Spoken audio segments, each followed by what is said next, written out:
Good afternoon, everybody, and a really warm welcome to this exciting event this afternoon. I'm Louise Gittins.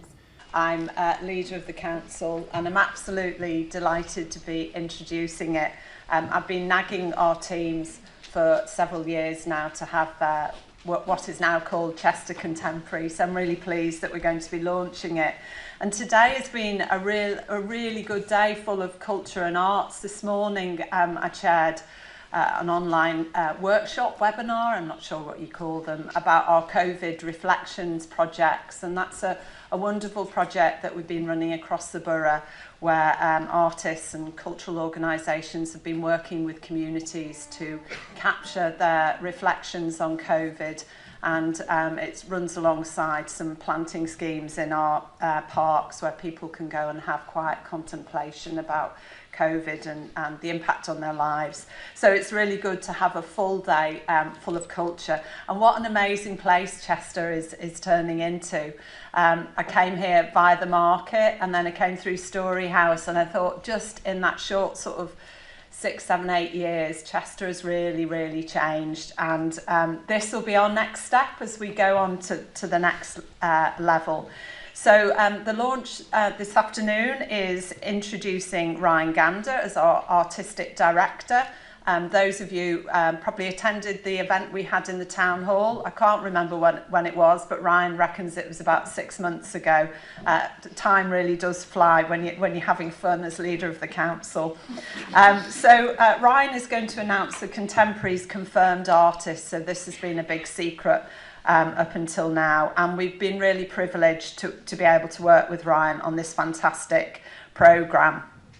Ryan is going to share his ambition for the Contemporary, and if you remember last time, Ryan was the person that was being asked questions, and so he's now going to have an in-conversation with the artist Simeon Barclay, and we'll hear about Simeon's work and his approach to his commission for the Contemporary.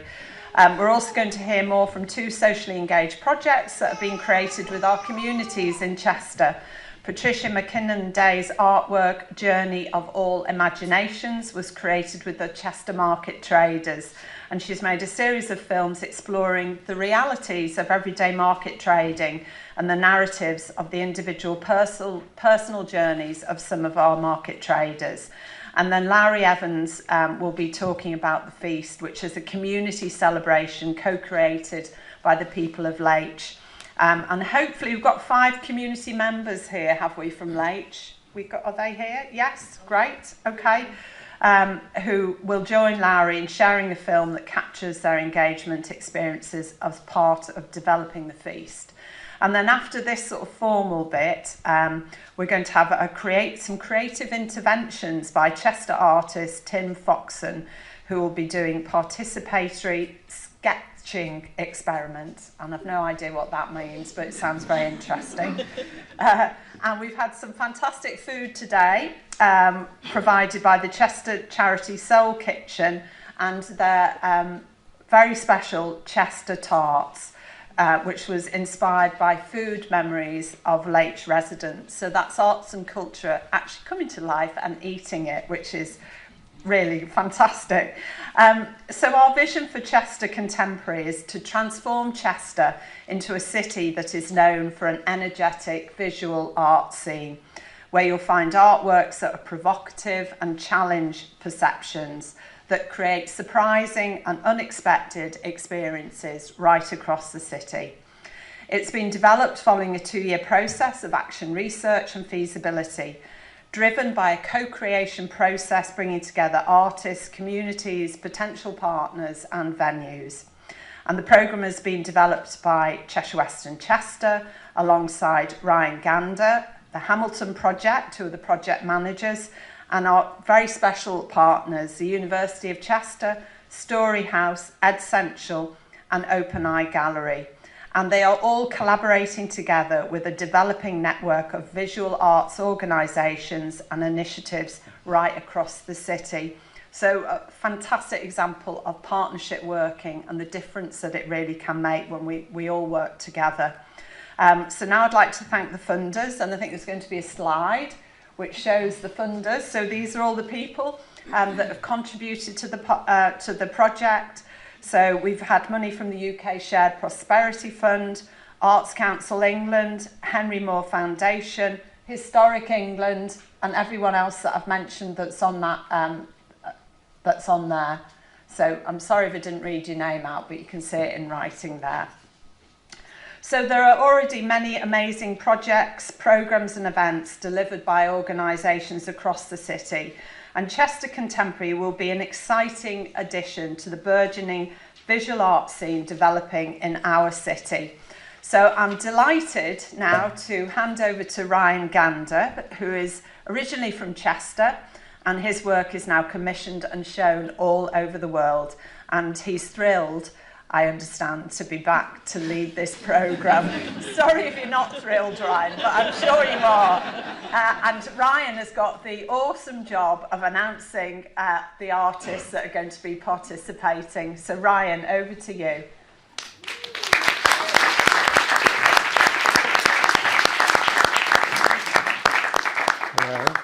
Hello. I was thrilled until I had to get up and speak. I was only expecting about 12 people. So that says how great Chester is already. I don't know where to start. How many people here saw me speak last time at the cathedral? Not that many. I don't want to repeat things for you, you see. So I'm from Chester. I love Chester. I live in Suffolk. Suffolk's really sunny. It's much sunnier than Chester. But the people don't say hello when you walk past them in the street. And there actually isn't any streets because it's all farmland. So there's not a lot to do. And I miss Chester, and I've always had this dream of coming back to Chester to do something that was on an international scale, like to give the Venice Biennale a run for its money, kind of greatness. And I got a phone call about 2 years ago, I think it was, from two people called Diana and Mandy, and they said, we want to do something in Chester, like an exhibition. What do you think? Can you talk to us about it? And I said, I've got a lot on. I can talk to you about it, but I probably won't be able to get involved playing it easy because I really wanted to do it. And then, anyway, they made me creative director, artistic director, which sounds dead grand because I've never been a director of anything. And I think it's going to be amazing. And I think the reason it's going to be amazing is because we're thinking about it very differently to the way a lot of people think about making art biennials. So we've not been really interested. We shouldn't say, the Arts Council here, we shouldn't say this. No. We've not been that interested. We've not been that interested in ticking boxes, although I'm sure they're all ticked anyway. We've been interested in getting the best kick-ass artists we can get. So the thing about doing a biennial or an exhibition or a walking exhibition, like I want to call it, in Chester is there's no point everyone being from Chester. I did that for years and years here, and I did that for years and years in Manchester, and I did that for years and years in Rotterdam. And what we need is a sort of import-export, not in an economical sense, but in a cultural sense. So the thing that's inspired me when I was an emerging artist was, having people come to where I live from Iceland or from Ghana or from wherever, like international artists, and me seeing their work. And then having the opportunity, through those introductions and those conversations, to go to other places. That's how artists become self-sustainable and look after themselves, I think. And also, if you're going to do something, you should just do it really, really well. Like it's the last thing you're ever going to do. There's no point just doing something for the sake of doing it. So we're doing it like it's our last ever project. And the energy levels already feel like it's my last ever project. So I've got the list of artists who are going to be in it after lots of conversations and discussions and stuff. And I nipped out to Clinton Cards with Simeon early to get a gold envelope. Because I thought if I put the little bit of paper that I've written the names on the back of a fag packet, in the gold envelope, when I opened it, it would be Couldn't find Clinton's, it was miles away. So we just got a coffee instead. So there, it's not, I don't want it to be like, don't do the slide yet. There's a slide with the names on, and everyone was very paranoid that what would happen was, I've lost the paper.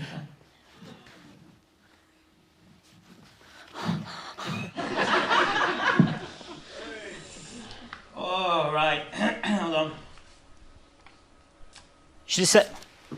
Should I say some more things about it first? Do you want to know more? Because some of you weren't. So the idea is it's a walking biennial. That's what I've called it. So there's a history in Europe, especially, of biennials that exist in urban areas, cities, towns, that you can walk around. So I think like one of the most conformist things in the art world is that we think in tangible space. We think, let's do an art show, we need a museum. Let's do an art show, we need a gallery. But actually art can happen anywhere. Art can be drawn on the back of a bus ticket, or it could be a recipe for cat food, or it could be redesigning the costume, the uniform for a McDonald's drive-through attendant, or it could be a ballet, or it could be a tattoo. And the reason that can all be art is because art isn't about things. I think one of the greatest mistakes that we make is we think of art and culture in physical thing terms. It's not things, it's experiences. So when we think of tangible things, we think sculptures, paintings, blah, blah, blah. We don't think of the stories and the conversation and the gossip and the folklore and the fable making that comes out of those things. So those things for me are just like byproducts or receipts or the offcuts or the fallout of the experience. It's very Shinto, it's very Buddhist. My mum's got this saying, there's no pockets in a shroud. And all that stuff, you can't take it with you. So the only thing that the art is the conversations and the feelings that you have around the art, not the stuff. So we're not really doing a stuff exhibition. We're doing a...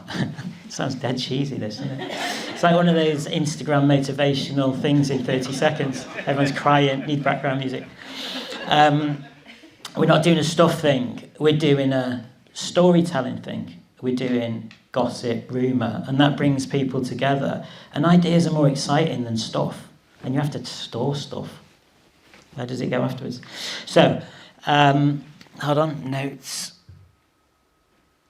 Yeah, we'll measure it by the experiences that are had, not the things that people necessarily just take photos of and put on Instagram that have no meaning. So it's kind of like more of a cognitive biennial than a retinal biennial. It's more for the brain and it's more for the being than it is for the eyes. Although there'll be a lot of eye candy and body candy involved too, I'm sure. So at the moment, I don't know what the artists are making. This is the other thing. Some of them, we have a pretty good idea, but the idea is that these are new commissions and they're new explorations. So in that process, I mean, this is the thing about being an artist. All artists like to feel safe. That's why artists make the same things again and again and again and again. Like, I'm going to make it in blue, and then I'll make it in a little bit lighter blue, and then I'll make it in a bit darker blue. So that what we're doing is we picked artists who aren't like those safe artists. They're all artists that are, you know, putting themselves in difficult positions of not knowing what they're doing yet, and they're responding to the city. So should I just read the list out? Yeah? I mean, amongst this list, there is friends, there's strangers I've never met, there's Turner Prize nominees, Turner Prize winners, there's Sir, who's just been knighted, there's the next British Pavilion in Venice artist. Giving it away, this is like teasing. There is people from Chester, people who had never been to Chester, but their work is very Chester. There is people I've taught and people who've taught me in Chester. So it's a real mix. So they are John Comfra, Fiona Banner, Simeon Barclay, Jack Bebb. You can put the slide on now. Fishley Weiss, Tim Foxon, Hannah Perry, Elizabeth Price, and during that, you see it says Ryan Gander. So I wasn't in it at all, but all the other artists, when I asked them, have put pressure on me to make something. So I am going to do a little thing, but I'm not taking any money to produce it, just so everyone knows where my heart is. And it's a tiny thing. I don't want my ego to be like so wild that it, just today, and then I'll be quiet. So yeah, what do we do now? Questions? Or Simeon's here. So I've known Simeon for ages. He's one of the artists, and I thought we could just talk for a bit. But he's not going to talk about his work because all the artists don't know what their work is yet. When is this exhibition? It's the 22nd of September to the 1st of December.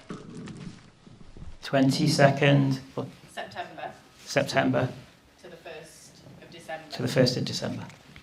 Okay. Got ages. Thank you. Oh, There we go. It's on the screen. that's when it's on. Right. Hello there. It's really weird talking to him because I talk to him like... Hello. Is it I on? don't know if mine's is working. Ah, yeah. There you go. Yeah. I talk to him a lot, but never in front of lots of people. It's a bit weird. No. It's a bit strange, Dead, isn't it? dead quiet now. Yeah. So, you know, when people introduce artists, they have a CV that they read out about, and then the artist sits there and squirms a bit. I haven't got one, so because there wasn't a printer at my hotel, and I went for a swim at the Northgate Arena, so I'm late. So what I'm going to do instead is I'm going to say everything that I see if I remember stuff. Born 1975. 1 point. Huddersfield. Studied art at Leeds and then Goldsmiths. Yeah. Yeah. What else? Been in the British Art Show. Yeah. Arts Council collection, Whitworth collection, lots of collections. Just had a huge show at South London Gallery, which I was really jealous of when I went to see it. Which I always think is a really good quality. Yeah, I do. I always. You know, like people think jealousy is negative. Yeah, you know? no. I always, in regards to teaching, I always sort of say that is like an integral element. There's got to be fear, but jealousy is, one of those driving sort of forces. I always think like jealousy breeds scene. You know, the idea of a scene is about competition. For me, I love sitting in the pub next to an artist and they tell me what they're making, and I want to leave and go back to the studio because I want to be better than them. Yeah. So it's kind of like Yeah. it's like mountaineering. You know, you get to the first oxygen tank and you get to the next like that. So what I was going to ask you about is, because you teach at John Moores University. Okay, yeah. Don't you? Yeah. On and off. Is that okay? Jesus, that would have been really bad if you didn't. Yeah. No, so I was thinking, actually, you're more into... Because there's another programme aside from this main part. Can we talk about this? Yeah. I don't know what's secret. There's another programme which is 5 artists who are emerging artists. Not young artists, emerging. So they're artists that are really good artists and they have a practice, but they're not fully... they do other jobs as well as making art, And those commissions, there will be 5 of them. So tomorrow we're doing a workshop with 30 artists, and I'm going to talk about the idea of discovery and a walking biennial, and the way that you can walk around a city and find things. And I was thinking this morning when I woke up, you should have probably helped with that, because I think you're probably more in touch with emerging artists in the north of England especially, well, northwest because of Liverpool, than I So the first question I really just wanted some feedback on, Go on. and they'd all probably love to hear it as well, is why you think this is important and why you think it's important here, if you do. I hope you do. Yeah. Just throw him in at the deep I can't swim. Because do you want me to talk about the periphery thing first? I think it's about ambition, isn't it? And it's about throwing out a template that hopefully, if you get the chance, it can be bettered. You know, I think if you, like you said, if you're going to do this, you need to go big. You need to sort of, be proud. And when you were at Leeds, was there anything like this that you, when you were a student and you were younger, was there anything like this that you had aspirations to be in? Not directly in Leeds. I think there was a sculpture triangle with the Henry Moore Institute and the Hepworth. That happened maybe 2 years ago, maybe just before COVID. But no, there wasn't. But I can imagine, just to be inoculated with that kind of stuff, to see artists that were there practicing. I mean, Leeds is quite it's really quite, it's quite nourishing to be an artist there. You've got the Henry Moore Institute. Yeah. You've got maybe 4 institutions that give out art degrees. So for me, the problem with Leeds was retaining the artist, and hopefully with this whole Biennale, maybe there's a hope that artists will think, right, I can bed down here. I can be the next Ryan Gander, I hope I wouldn't have a job if that happened. It's funny, you went to Goldsmiths after Leeds, like how many, 2 years after Leeds, right? Yeah. Yeah. 2 years after Leeds. And I studied at West Cheshire College here, and then I applied to go to Goldsmiths, but I didn't get a place. I didn't actually get an interview. Okay. Fuming. Yeah. Still got a chip on my shoulder. And it did something to me, like made me very anti-London. Yeah. In a weird way. And it's honestly, I still have it in me where I lived in London for years and that, but and I went to Manchester instead, and I actually went to Manchester because it was a new course and it was undersubscribed. Okay. Because I miss UCAS. So I have a weird relationship to this idea of, well, Goldsmiths to start with. So I'm always enamoured with any artist who went to Goldsmiths. So it was like melt. Oh. So what was when you applied for Goldsmiths, what was your motivation and thinking? Could you not see yourself in Leeds being an artist, or? I'm a person, I love biographies. Because if you're growing up and you haven't got a template for how to be an artist or how to be anything, then the biography gives you it gives you a lens for being that thing. Gives you some sort of template for being that thing. And I knew that in order to sort of test myself, I needed to be within London. So there was a sort of escape, but there was also a sense of, well, I always, like yourself, even though I was at Goldsmiths, I had this very intense relationship with London, because, I was never going to be a Londoner as such, all my sort of influences, all my genes were, were in Yorkshire. So it was a dual relationship. You had this sense that you wanted to escape everything that had birthed you, but when you got there, there was this agitation of, this is everything that I'm not.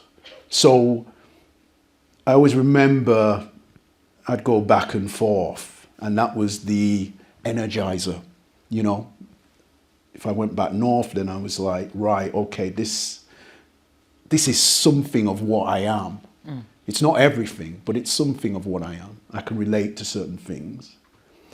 And it would sort of give me a sense of a self in order to be in London and sort of work with a very unique or understanding or vocabulary of what, the North. The North was always at play within the work. So yeah, it's agitational. It's never quite, you're never quite in one place or the other. But it did give me, it was great opportunity, great experience. But as soon as I'd finished there, I knew I needed to be back up north, for me personally. Yeah. But even now you're in both places, there's still this kind of collision between these two things. So it's similar because I live in Suffolk, and I chose to live in Suffolk, not in a massive city.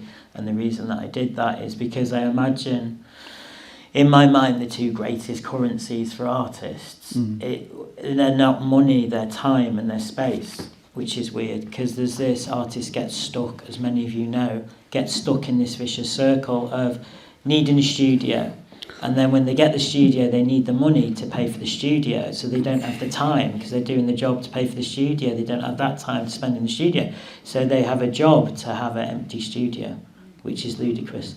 And I mean, you can really see that in London now, I think.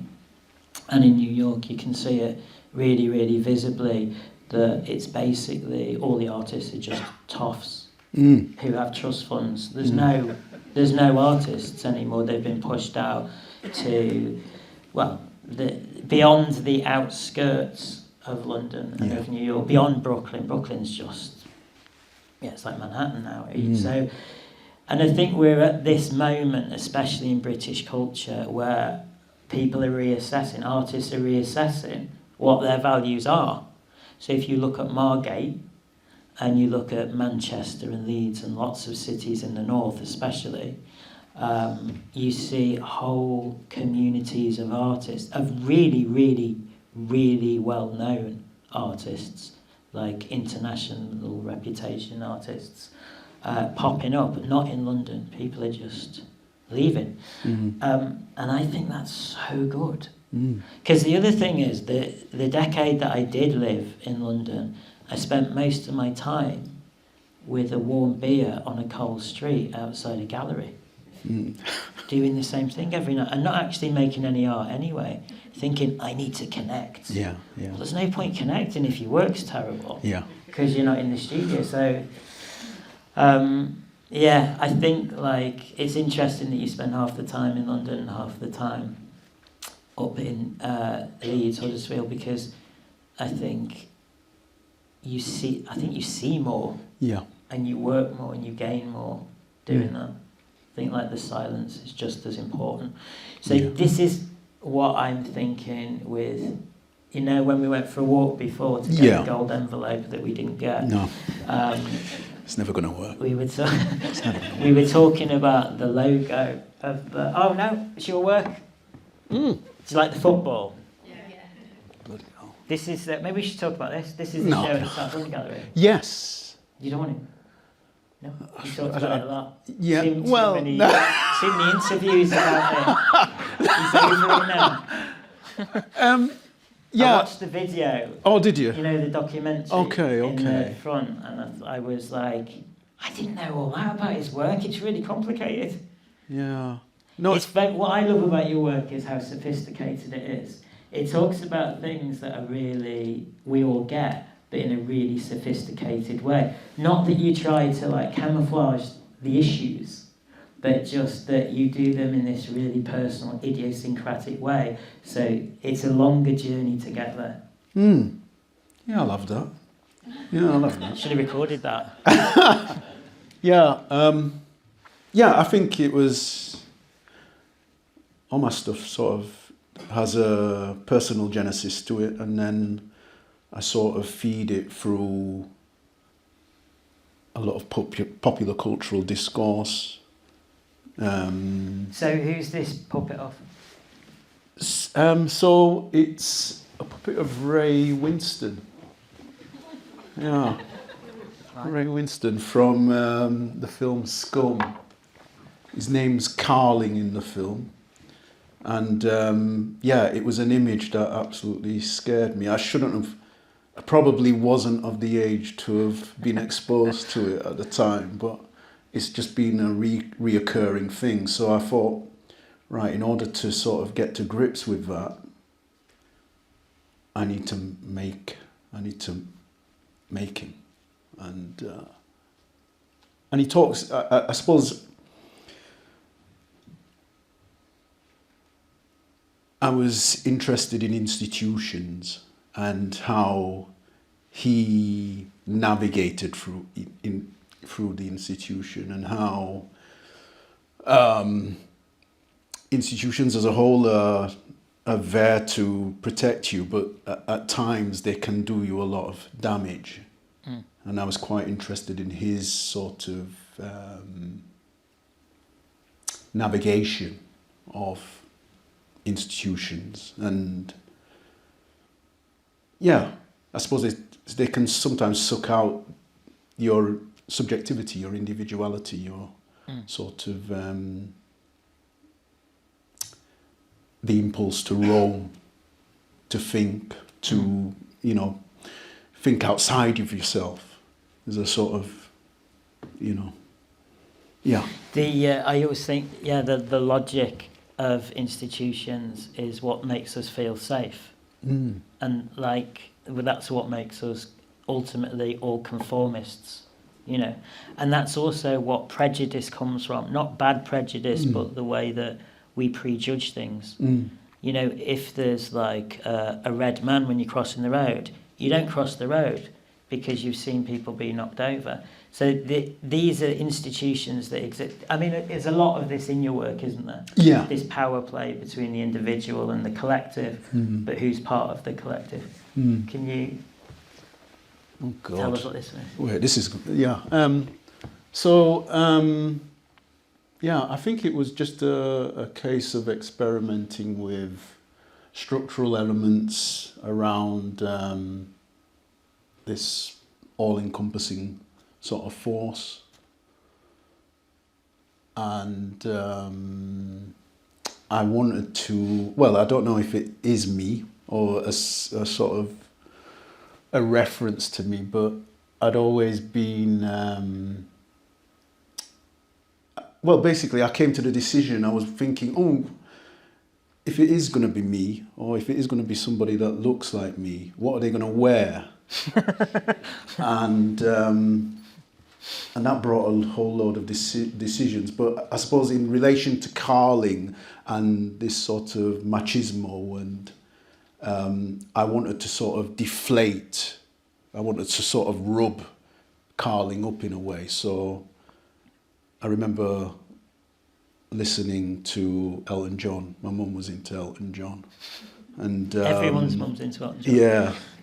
And I remember the outfit. American Tour. And I thought, that's... It's an Elton John costume? Yeah. On the piano, Benny Yeah, and Jet. that's right, yeah. There's a video I've seen, I didn't realise that. Yeah. So, it was just a way of deflating that sort of machismo, and sort of, something that probably somebody like Carling would have sort of been dead against, This, So I know you don't want to talk about what you're going to make here. Yeah. Because nobody knows yet. Nobody knows. This is totally natural. Don't panic when I say nobody knows. Everyone's like, I don't know what they're doing. You could. I've been given all this money and they haven't got a clue what they're doing. It's totally normal. This is what happens in art. It always ends really well. Trust me. But you've done some site visits. Yeah. By the way, we haven't been given that much money. Don't get any ideas. It's on a massive shoestring. Stop recording it. Anyway. You've done some site visits around Chester. You've been here before. Weren't you here for a wedding recently? Yes. Well, quite some years back. I think up to that point. Upton? No, up to that. Up to that point. Yeah. I was born in Upton. Yeah. Obsessed. Maybe I'd come down for a night out or something. Rosie's or something. Yeah. My dad's barred from Rosie's. Is it? Oh God. But yeah. No, but what? So what were the? What did you look at in the city that you thought was interesting?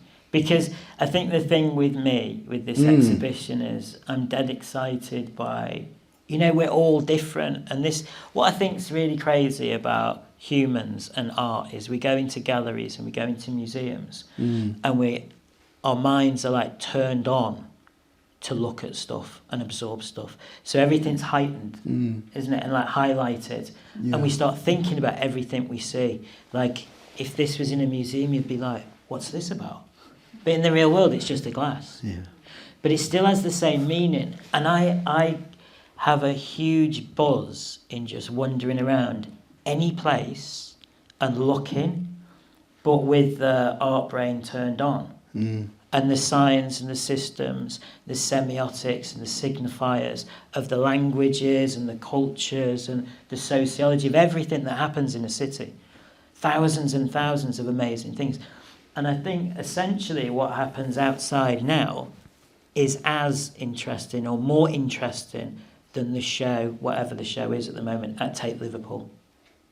It's just that we don't open our eyes and think about stuff all the time. So I'm really excited to ask the artists who are going to make work for this what they saw. Because I'm like, Town Crier, that'd be an amazing work.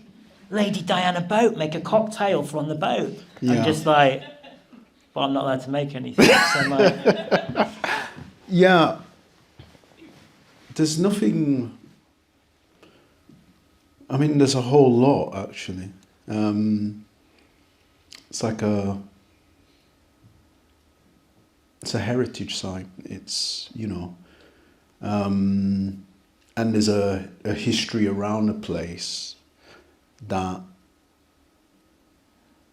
in a way, has been cemented.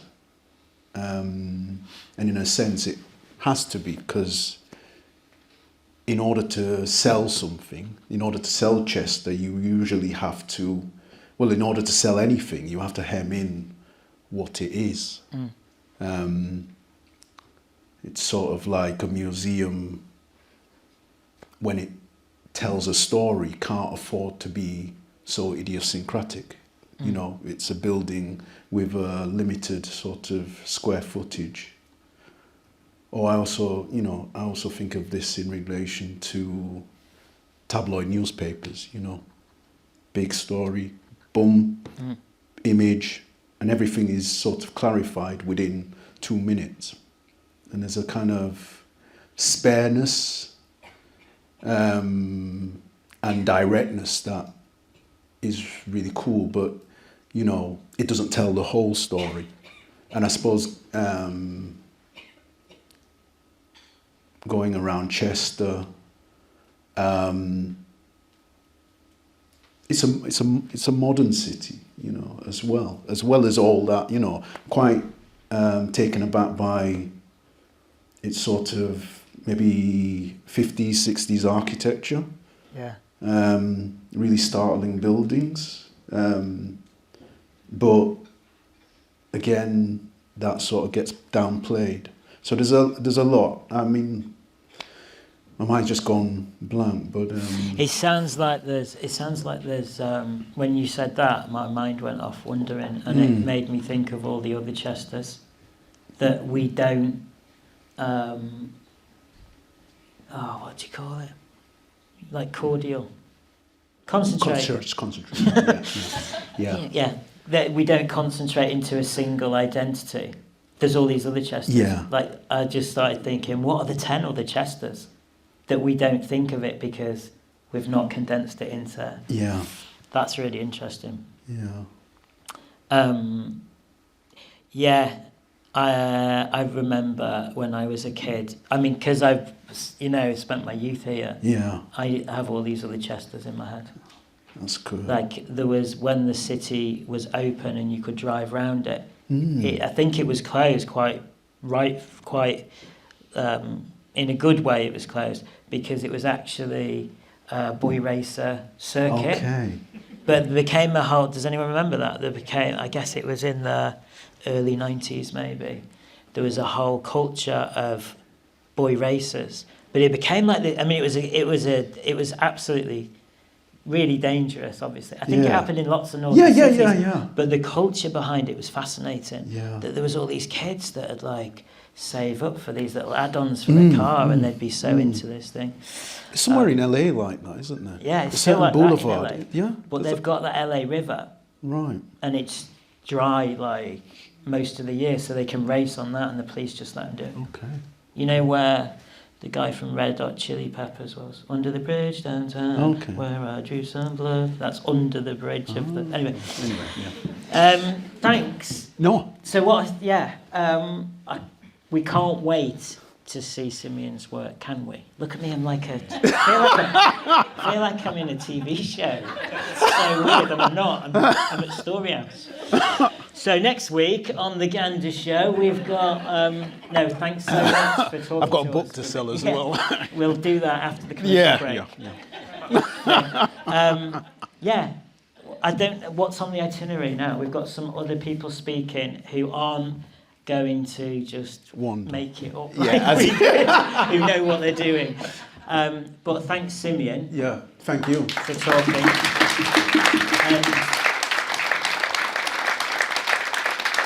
And we look forward to seeing what you're going to make.